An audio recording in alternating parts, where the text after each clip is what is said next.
Bismillahirrahmanirrahim. Assalamualaikum warahmatullahi wabarakatuh. Alhamdulillahirabbil alamin wa bihi nasta'inu ala umuri dunya waddin. Wassalatu wassalamu ala asrofil anbiya'i wal mursalin nabiyyina wa syafi'ina wa maulana Muhammadin wa ala alihi wa sahbihi ajma'in. Amma ba'du, qala Allah ta'ala fil kitabihil karim, a'udzu billahi minasy syaithanir rajim. Bismillahirrahmanirrahim. Ya ayyuhalladzina amanu taqullaha haqqa tuqatih wa la tamutunna illa wa antum muslimun. Wa qala Rasulullah sallallahu alaihi wasallam, ittaqillaha haitsu ma kunta wa atbi'is sayyi'atal hasanata tamhuha wa khaliqin nasa bi khuluqin hasan. Shadaqallahul azim wa shadaqa rasuluhun nabiyyul hamidul karim. Hadratil mukarramin wal muhtarramin yang saya muliakan, saya hormati, bapak-bapak, ibu-ibu, kaum muslimin, muslimat, shaimin, shaimat, dan anak-anak kami tercinta. Alhamdulillah, kita diizinkan oleh Allah menghirup berkahnya bulan suci Ramadan, bulan di mana hari-hari dan malam-malam yang ada penuh keberkahan, penuh kemuliaan, dan kita saat ini juga sedang melaksanakan aktivitas yang dimuliakan Allah. Maka mari sama-sama kita terus bermujahadah untuk meningkatkan kemuliaan kita di sisi Allah dengan cara terus meningkatkan rasa syukur kita kepada Allah. Semoga apapun dinamika kehidupan kita yang hari ini kita sama-sama masih dilanda wabah, apapun dinamikanya, semoga Allah menetapkan kita semua sebagai abdan syakura, sebagai hamba yang pandai bersyukur kepada Allah, dan mudah-mudahan rasa syukur kita menjadikan Allah ridho, yang dengannya semoga Allah terus menambah nikmatnya untuk kita semua. Amin ya rabbal alamin. Yang keluarganya sudah sakinah, Allah tambah kesakinahannya. Yang sudah berkah, Allah tambah keberkahannya. Yang sudah bahagia, Allah tambah bahagianya. Yang hidup sudah manfaat, Allah tambahkan penuh manfaat. Amin ya rabbal alamin. Salawat salam cinta semoga senantiasa Allah limpah curahkan kepada uswah hasanah kita Nabi besar Muhammad SAW, juga kepada para keluarga yang mulia, para sahabat-sahabat yang setia, dan insya Allah kepada umatnya yang istiqomah hingga akhir zaman. Kalau dulu saya kultum sebelum masjid ini direnovasi, saya selalu menyebut kita bersyukur berada di Masjid Quba cabang Taman Royal, karena pusatnya adalah di Masjid Quba di Madinah. Nah kalau sekarang kayaknya nggak ada bedanya, insya Allah. Sulit membedakan sekarang antara Masjid Quba yang di pusat dengan yang di cabang Taman Royal. Ya. Alhamdulillah, meskipun keberkahannya jauh, tapi insya Allah pasti tidak menyia-nyiakan amal hambanya. Dan jamaah rahimakumullah, ini sebagai kontemplasi saja buat kita semua, terutama DKM, jamaah, dan kaum muslimin Taman Royal 2, bahwa nikmat yang paling agung, yang paling besar adalah nikmat iman, nikmat hidayah dari Allah Subhanahu wa Ta'ala. Dan kita harus bermujahadah, berjihad, bersungguh-sungguh membuktikan kepada Allah bahwa iman kita adalah iman yang solid, iman yang benar, iman yang jujur. Ya, karena Allah menyebutkan dalam Al-Quran, "Fala ya'lamanallahu alladziina shadaqu wa la ya'lamanal kadzibin." Allah itu tahu siapa orang yang imannya benar dan siapa orang yang imannya dusta. Ya, bahkan Allah dalam Al-Baqarah ayat 8 menyebutkan, wa minan nasi may yaqulu amana billahi wa bil yaumil akhir wa ma hum bimu'minin. Dan berapa banyak orang yang mengatakan, manusia mengatakan kami beriman kepada Allah dan hari akhir, tapi Allah katakan sesungguhnya mereka tidak beriman. Bapak dan Ibu rahimahumullah, iman yang benar itu hanya Allah yang tahu, tetapi melalui ayat-ayat Al-Quran Allah menyebutkan alamat, tanda, parameter, ukuran iman yang benar itu apa. Maka salah satu tanda kebenaran iman itu apa? Dalam surah At-Taubah 18, innama ya'muru masajidallahi man amana billahi wal yaumil akhir ila akhir ayat. bahwa sesungguhnya orang-orang yang memakmurkan masjid-masjid Allah adalah orang-orang yang beriman kepada Allah dan hari akhir. Maka memakmurkan masjid maknanya adalah bahwa kita semua menjadi orang-orang yang istiqomah dalam melaksanakan sholat lima waktu minimal dan juga melakukan aktivitas ibadah lainnya di masjid tersebut. Maka insya Allah semakin baik, semakin nyaman, semakin bagus pelayanan daripada masjid tersebut, insya Allah masyarakat, umat, jamaah juga akan semakin mereka semangat, betah dan memakmurkan masjid tersebut. Kemudian jamaah rahimahumullah dalam surat Al-Anfal ayat 3 dan 4, bahwa di antara tanda-tanda benarnya iman itu apa? Alladzina yuqimunas sholata wa mimma razaqnahum yunfiqun ulaika humul mu'minuna haqqan. Maka Allah menyebutkan orang-orang yang mendirikan sholat, menegakkan sholat dan menginfakkan hartanya, mereka itulah orang yang imannya benar. Maka insya Allah Bapak dan Ibu rahimahumullah, DKM jamaah warga Royal 2, mudah-mudahan ya bentuk masjid yang Allah izinkan kita bangun ini secara bersama-sama dengan energi kita, harta kita, ide kita, keringat kita, waktu kita. Mudah-mudahan ini ada bentuk bahwa Allah mengakui iman kita, iman yang shadiq, iman yang haqq. Amin ya rabbal alamin. Maka jamaah rahimahullah, begitulah orang beriman. Ya, selalu do the best, selalu give the best dalam setiap aktivitas ibadahnya. Maka jamaah rahimahullah, ada korelasinya antara kekuatan iman kita dengan salah satu fungsi daripada ibadah bulan Ramadan, puasa Ramadan adalah sebagai wasilah untuk melakukan pensucian jiwa kita. Bapak Ibu rahimahullah, bahwa dalam kehidupan ini sekuat apapun, sebesar apapun, setinggi apapun level iman kita, maka sesungguhnya dalam kehidupan ini ada unsur-unsur, ada faktor-faktor yang menyebabkan kotornya hati kita, kotornya jiwa kita, mengotori keikhlasan kita, mengotori setiap ibadah kita. Maka faktor yang mengotori hati manusia, jiwa manusia yang pertama adalah setan. Apa Bapak Ibu? Apa? Orang lagi ceramah diterakin setan. Bapak dan Ibu rahimahumullah, karena setan sudah berikrar di hadapan Allah dalam surat 7 surat Al-A'raf ayat 16 dan 17. Dalam surat Al-A'raf ayat 16, setan berikrar di hadapan Allah bahwa setan akan menyesatkan manusia.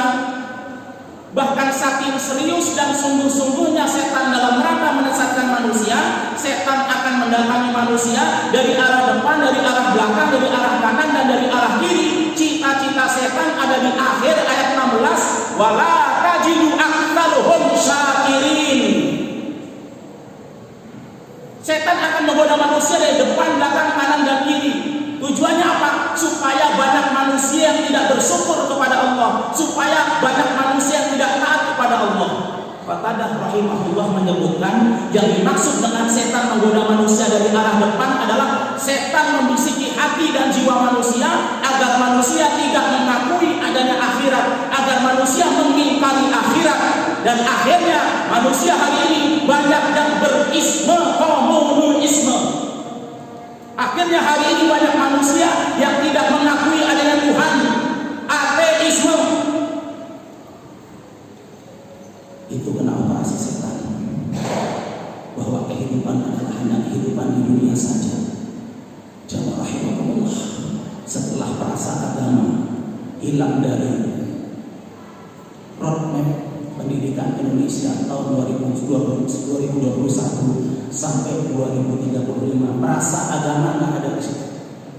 Ditambah dengan salah satu kurikulum buku sejarah Indonesia, tokoh-tokoh agama hilang, yang nomor tokoh-tokoh komunisme. Silahkan semua sekali informasi terbuka. Yang setan mendatangi manusia dari arah belakang adalah setan menghiasi dunia. Jadi seolah-olah dunia itu begitu indah sehingga tertipu oleh dunia. Wa gharrahumul hayatud dunya, tertipu oleh dunia. Wa ma hayatud dunya illa mata'ul ghurur. Padahal kehidupan dunia itu hanyalah permainan yang memperdayakan. Kata Allah, kehidupan dunia itu cuma permainan. Permainan itu filosofinya apa? Permainan itu ada selesainya, ada game overnya. Ya, kalau main bola 45 kali 2 menit, kalau perpanjangan 2 kali 15 menit, kalau sudden death yang menggolin duluan yang menang. Betul begitu ya Pak?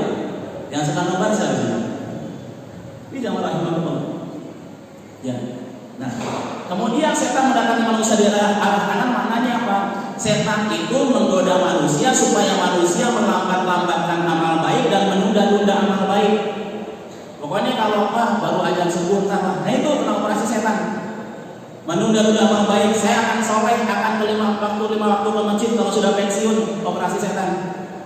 Kemudian setan mendatangi manusia dari arah ini gimana? Manusia akan dibisik oleh setan supaya manusia memandang baik perbuatan buruk, ya, memandang biasa perbuatan dosa, berbuat dosa sambil tertawa, berbuat dosa tanpa merasa berdosa. Bapak Ibu rahimahullah, ya, kadang-kadang mereka seperti itu operasi setannya, memandang baik perbuatan buruk. Maaf, tentu kita prihatin Pak Bu, ketika ada orang pakai jilbab, ya, KTP-nya Islam kemudian melakukan perbuatan yang mencelakai manusia lain. Maaf ya, ngebom sono ngebom sini. Bapak Ibu rahimahumullah, padahal dalam surat Al-Anbiya 107 sudah jelas bahwa arsalnaka illa rahmatan lil alamin, bahwa Islam itu adalah rahmatan lil alamin. Maka ulama benar mengatakan al-Islam mahjubun bil qaumil muslimin. Keindahan Islam, kehebatan Islam, kedamaian Islam, kerahmatan lil alaminnya Islam tertutupi oleh kebodohan umat Islam itu sendiri.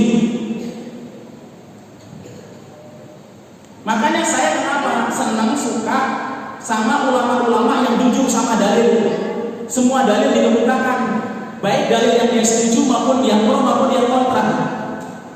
Ya, Ustaz Adi Hidayat, Ustaz Abdul Somad, Gus Baha, ya, Buya Yahya, dan semua ulama banyak. Semua dalil dikeluarkan sehingga umat tercerahkan. Sampai Ali Imran yang mantan bom Bali mengatakan 2 jam kasih anak muda brainwash, cuci otak, bisa ngebom dia. Dia orang kalau dikasih dalil kemuliaan mati syahid, ya, kemuliaan mati syahid kalau diberikan dalil seperti wajah, enggak semuanya. Dalil dikemukakan bisa orang mencuci otaknya karena agama itu doktrin. Kan ada darul harb, ada darul aman. Kapan dalil itu bisa diterapkan? Di darul harb. Ini darul aman, negeri aman. Kapan kaulan layinan, kapan kaulan sakilan? Apa para pengantin itu nggak membaca hadis Rasulullah riwayat Bukhari? Barang siapa yang membunuh kafir mu'ahad, ya, maka dia tidak bisa mencium wangi surga. Padahal wangi surga itu bisa dicium dari jarak 40 tahun perjalanan. Kalau hari ini kita setar mulai berjalan 40 tahun baru nyampe, jarak itu surga sudah tercium. Barang siapa membunuh kafir mu'ahad, maka tidak bisa mencium wangi surga. Padahal wangi surga bisa dicium dari jarak 40 tahun perjalanan. Siapa kafir mu'ahad dalam konteks Indonesia, dalam konteks NKRI? Kafir mu'ahad adalah orang-orang non-muslim yang punya perjanjian damai dengan umat Islam. Dalam konteks NKRI, perjanjian damai kita apa? Pancasila, UUD 45, 4 pilar, fikih daulah ini dipakai. Fikih bernegara digunakan. Atau nggak baca ayat secara umum, udina lil ladina yuqataluna bi annahum zulimu, Al-Had 39. Kenapa Rasulullah diizinkan berperang? Telah diizinkan kamu berperang karena kalian diperangi. Umat Islam itu perang kalau diperangi, ini dalil secara umum. Nah ini Bapak Ibu rahimahullah, makanya kadang memandang baik perbuatan buruk. Ya, siapa yang membunuh Imam Ali Ibnu Muljam, hafal Al-Quran, yang malam tahajud? Karena Sayyidina Ali kalau punya masalah kemudian tidak dapat di Al-Quran, di hadis, di sunnah, kemudian Sayyidina Ali syura dengan para sahabat-sahabat utamanya, kemudian setelah syura disepakati suatu keputusan dan dilaksanakan, maka orang Khawarij bilang ini hukmu illa lillah, sesungguhnya hukum hanya milik Allah. Berarti Ali nggak berhukum dengan Allah, Ali dan pengikutnya halal darahnya. Jadi tadi kan suruh sama kecamatannya, suruh sama camat, lurah, RW ya. Nah ini Bapak Ibu rahimahullah. Maka memandang baik perbuatan buruk. Nah ini hadirin muslimin rahimahullah, tantangan kita. Nah jamaah rahimahullah, maka cita-cita setan untuk menyesatkan manusia berhasil dalam surat Yasin ayat 62. Walaqad adalla minkum jibilan katsiran afalam takunu taqilun. Dan setan itu telah banyak menyesatkan sebagian besar dari manusia. Kenapa kalian tidak berpikir? Setan berhasil. Cita-citanya supaya banyak manusia nggak bersyukur, manusia nggak taat, manusia sesat. Kalau hari ini rilis dari PBB jumlah manusia di muka bumi 7,7 miliar. Hari ini yang muslim dibulatkan 2 miliar. Yang 5,7 jumlah muslim. Bahkan dalam surat Al-Hijr surat 15 ayat 39, setan berikrar di hadapan Allah, wa la ughwiyannahum ajmain, bahwa setan akan menyesatkan semua manusia. Tidak ada satu manusia pun yang tidak akan didatangi oleh setan. Kesempatan mereka terakhir mendatangi menyesatkan manusia adalah saat sakaratul maut. Tetapi di ayat ke-40-nya setan buka kartu siapa manusia yang tidak bisa disesatkan oleh setan. Illa ibadaka minhumul mukhlasin. Surat 15:40. Kecuali hamba-hambamu yang ikhlas, ya Allah, kami tidak bisa menyesatkan mereka. Bapak Ibu rahimahullah, orang yang ikhlas hanya Allah yang tahu. Bapak Ibu, tandanya 2.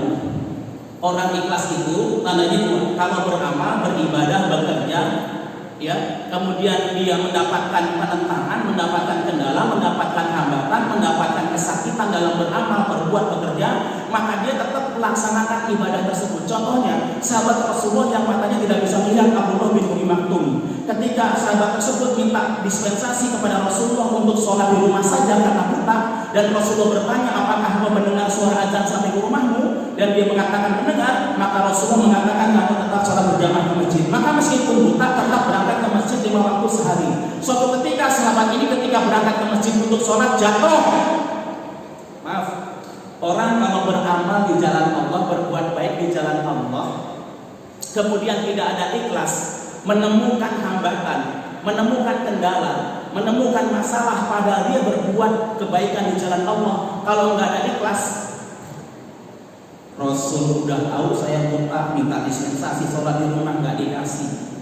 Allah sudah tahu saya soleh, 5 waktu ke masjid, buta saya nggak disembuhin. Orang kalau nggak ada ikhlas, kuciwa. Bapak Ibu rahimahullah. Akhirnya sahabat Abdullah bin Maktum ini begitu jatuh, bangun, terus berangkat ke masjid. Akhirnya apa? Setan sakit hati. Akhirnya setan menyaring sebagai manusia setiap 1 hari 5 waktu. Begitu masuk waktu-waktu, datang ke rumah Abdullah bin Maktum, nungguin sampai ke masjid, tungguin lagi sholat, selesai sholat, nungguin sampai ke rumah. Sehari 5 waktu. Setan tuh. Suatu ketika ditanya oleh sahabat Abdullah bin Maktum, wahai Isana, Anda ini siapa? Baik banget membantu saya, nungguin terus 5 waktu sehari, buat dari rumah ke masjid ke rumah. Apa jawabnya? Saya adalah setan. Loh, Anda ini setan, tapi kenapa Anda kok membantu saya beribadah di jalan Allah? Maka setan itu menjawab, iya, saya sakit hati sama kamu. Saya sama tim saya sama tim saya udah capek-capek buat godain kamu supaya kamu berbuat dosa. Ternyata waktu kamu berangkat ke masjid, kamu jatuh, begitu bangun, Allah ampuni seluruh dosamu. Ini satu versi, ya, dari kisah. Ada versi yang lain setengah dosanya. Semua dosa kamu diampuni oleh Allah. Enak banget model jatuh doang, semua dosa diampuni. Saya sama tim saya sudah berusaha mati-matian supaya kamu berbuat dosa. Model jatuh, bangun ke masjid diampuni. Aku nggak mau. Suatu saat kamu jatuh, kamu bangun, dosa keluargamu diampuni, dosa tetanggamu diampuni. Mungkin nggak karena amal ibadah kita menyebabkan orang lain berpahala. Mungkin suatu ketika seorang sahabat wanita Rasulullah yang berzina kemudian bertobat minta dirajam. Ketika dirajam, ada seorang sahabat yang mencela wanita itu, dasar tukang zina. Maka Rasulullah marah, jangan kau katakan demikian. Sesungguhnya tobat wanita ini apabila dibagikan kepada 70 rumah Madinah akan mencukupi. Atau ada hadis Rasulullah, seorang orang tua yang di akhirat yang merasa surprise dengan kemuliaan dari Allah, ketika ditanya, wahai Allah, mengapa kami mendapatkan kemuliaan seperti ini? Apa jawab Allah? Itu karena istighfar anak-anakmu, itu karena doa anak-anakmu. Maka jamaah orang kalau ikhlas itu berbuat terus menerus meskipun ada tantangan dan hambatan. Ya, jadi setan itu dikalahin orang ikhlas. Yang kedua, Pak, orang ikhlas itu kalau beramal berbuat itu give the best to the best. Apa yang menyebabkan kurbannya Habil diterima oleh Allah dan kurbannya Habil ditolak oleh Allah? Karena ketika Allah perintahkan berkurban, maka Habil dipilih yang terbaik, dipersembahkan di jalan Allah. Sementara Qabil sebaliknya. Nah, jemaah rahimahumullah, Ramadan ini momentum bagi kita untuk membersihkan hati dan jiwa kita dari kotoran-kotoran tidak ikhlas. Maaf, inilah value yang paling penting. Inilah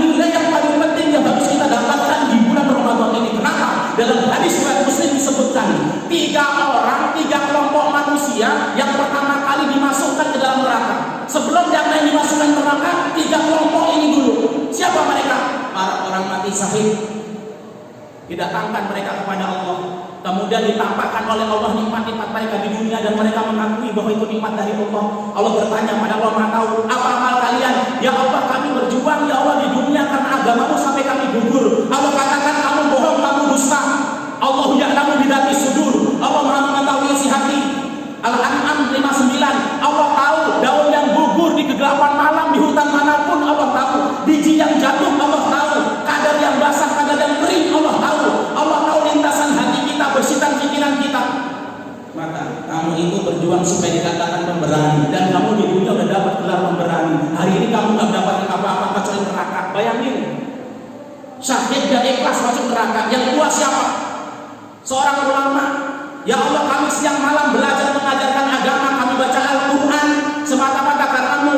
Kata Allah, kamu bohong, kamu belajar mengajarkan agama, kamu baca Al-Quran supaya kamu dikatakan orang alim, supaya kamu dikatakan orang ustaz, supaya kamu diundang Masjid Kuba. Enggak deh, Pak Haji.